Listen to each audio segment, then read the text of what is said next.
Ginulat ng mag-asawang Billy Crawford at Colleen Garcia ang kanilang dating co-hosts, at ang madlang people nang muli silang bumisita sa kapamilya noon time show na sa It's Showtime. Sina Billy at Colleen, kasama ang kanilang anak na si Amari, ay kabilang sa special guests sa magpasikat production number ng grupo ni na Vice Ganda, Jackie Gonzaga, at Cheyenne Dominguez ngayong Huwebes, November 9. Ang muling pagsasama ni na Vice at Billy ay hindi inaasahan ng kanilang mga tagahanga at maging ng kanilang co-hosts, dahil sa espekulasyong mayroong silang hindi pagkakaunawaan. Matapos nilang i-unfollow ang isa't isa sa Instagram, walang malinaw na dahilan kung bakit, dahil walang nabanggit ang dalawa kung bakit sila nag-unfollowhan, maliban na lang noong mga panahong iyon ay hindi na sila magkasama sa trabaho.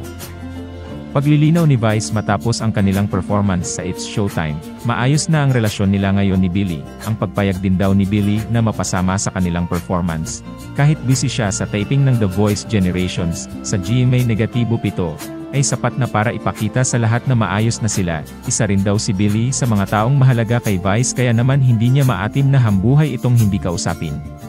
Hindi na, ligid sa kaalaman nyo, okay na kami ni Billy. Yay! Billy's presence here today and the madlang people knowing na we are okay, baka mag-inspire to sa inyo na mag-heal din. Baka it's about time, baka kaya nyo na rin, di ba, na makipag-reconcile, lalong-lalo na sa mga taong mahalaga sa inyo. Kasi si Billy is one very important person sa buhay ko.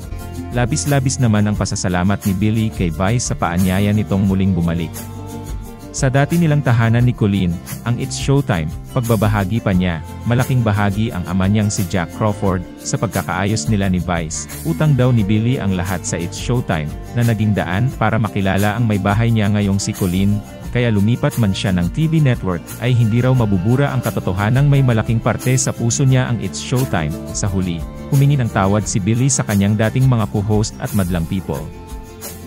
Hindi ko kasi alam hanggang kailan ang tatay ko sa mundong ito. Pero nagpa-realize sa akin, alam mo ba ang bilin niya sa akin? Is mag-ayos tayo. Nahanap ko ang aking asawa at nabuo ang aking pamilya dahil dito sa programang ito. Vice, I love you.